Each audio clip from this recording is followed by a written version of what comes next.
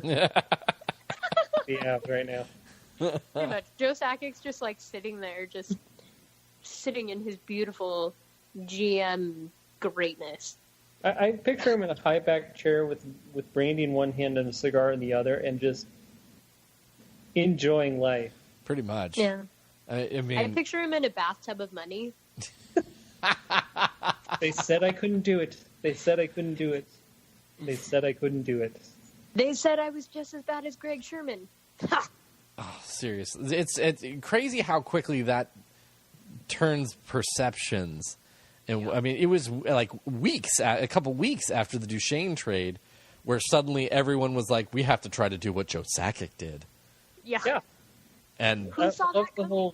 the whole dichotomy of, oh, Joe Sakic's never going to get that from Matt Duchesne. Why is he holding on to him? He's never going to get the value. To why did Dorian get less for Karlsson than Sakic got for Duchesne? well, I mean, And think how about did Sakic get that much for Duchesne? because he's Like, good lord. Joe Sakic. Yeah, Yep. he just like Sakic! looked at him and he was like, You're "You will damn give me right. this." Exactly right. When Joe Sakic calls, you say yes. Yes, Joe. Yes. Yes, sir. Whatever you say. Right on. Well, I don't know. We got any other? I mean, it certainly bodes well for the Avalanche to have another. I mean, and really for any other reason too. The Avalanche fans. Now we not only have the Avs to pay attention to. We get to sit and watch whatever is going to happen to Ottawa. Mm-hmm. And just Like if someone told you that Hindenburg was going to explode and bought you a bag of popcorn. yeah, and for whatever reason, the Hindenburg Okay, don't exploding. worry about it. Yeah, and with the Hindenburg exploding, you got like $20,000 or something like that. I don't know. Like, who do you want to watch the world end with? The Ottawa Senators. We're good. Yeah. Totally fine. Always nice and fun to watch Senators crash and burn. I think Bednar's going to have that same flip that Joe had, where people are like, "Well, Bednar sucks," and then they're like, "Oh wait, no, he doesn't." Well, I think a lot of people had that last year. I mean, after the first season, people were ready to write him out of town on a rail. It was. I mean, and granted, it's. I mean, there's certainly a certain understanding of why when he comes in and then is at the helm of a 48-point team. But at the same time, it took to have that whole thing, the situation that he came into, where he basically had a couple weeks with a roster he had no input on, to play a style of hockey that was completely different than the one that he wanted to, and Right. it kind of made sense that he should be given a second year, and I think people are now pretty glad that he was given an opportunity. Yeah, I definitely agree with that. I think it's interesting, too, because you talk to people around the league, and you're like, look at how many rookies the Av had. And they're like, what? Those aren't rookies? And you're like, yeah, those are all rookies. And look, Bednar did that with rookies. Yep. Well, it's amazing what happens when you gave him tools that he can use. People who are quicker, smarter. Not Francois Beauchemin. I was just gonna say someone's in front of the goalie and just stand there. They could have put a standee of Francois Beauchemin and would have done the same job. Oh my God, it was, and there were I'm just not going to go down that road because I will pontificate about Francois Beauchemin a lot. I'm still 100% convinced, and you can't convince me otherwise, that he was just a standee conducted by ropes that was controlled by Macaulay Culkin. And I will not attempt to convince you otherwise because there is no other logical explanation. All logic is out the window. Right? I do good thing? No, Francois. You do not do good thing. Go away. It's okay. Go back We'll to pay Anaheim. you not to play for us. You try the things, but you don't do the things. Right on. Well, I think we've covered pretty much everything. Anything else we want to get back to from camp or anything along those lines? It's just exciting. Sorry, go ahead. No, you're good. Go ahead. It's just exciting for me to go into a season where I'm both wanting a playoff run, which I think is legitimately possible, and also a top 5 pick. Yeah, those usually do. Those, of course, do not often or ever go hand in hand. Yeah, hardly ever. I think I'm excited to see the development of players and where they want to go and kind of where they've taken their summers. I definitely want to see. I'm super encouraged by the reports of Tyson Jost's camp thus far. I hope he continues to carry that and does have this breakout year. And I know that I am incredibly interested in a few of those guys that are going to be in the AHL. Specifically Igor Shvirev. I want to see what he can do. I am planning on ordering that $60 AHL TV package so that I can watch the Colorado Eagles. Or you could just come down and watch the Eagles in Loveland. Yeah, well, I live in Oregon, so. Aw, sad. Otherwise, I would. I totally would. A little bit of a drive. It's a bitch of a commute. We'll see. You could just come here, watch an Avs game, go watch an Eagles game, make a trip out of it. I'll probably do that in December. I'm coming out for Christmas, so. There you go. Yay. I should be able to make that happen. I would be disappointed in you if you didn't. Well, then I will not disappoint you. Oh, good. Right on. Well, yeah, I think we're going to go ahead and call it a podcast. Again, special thanks. Thank you very much, Callie, for coming on and joining us. It was great to get your input, especially since neither of us were able to attend training camp to this point. Shut up for once. That was great. Yeah. Woo. Happy to help because I never shut up. So. Wonderful chatting. Great chatting with you. Again, give Callie a follow. She is at Callie Agnew on Twitter. Give her a follow. She writes with Mile High Sticking. Again, I will link those articles she wrote about her trips to Western Canada last year, so you can give them a read. And yeah, I'm Kevin Goff at BRG Brigade Kevin.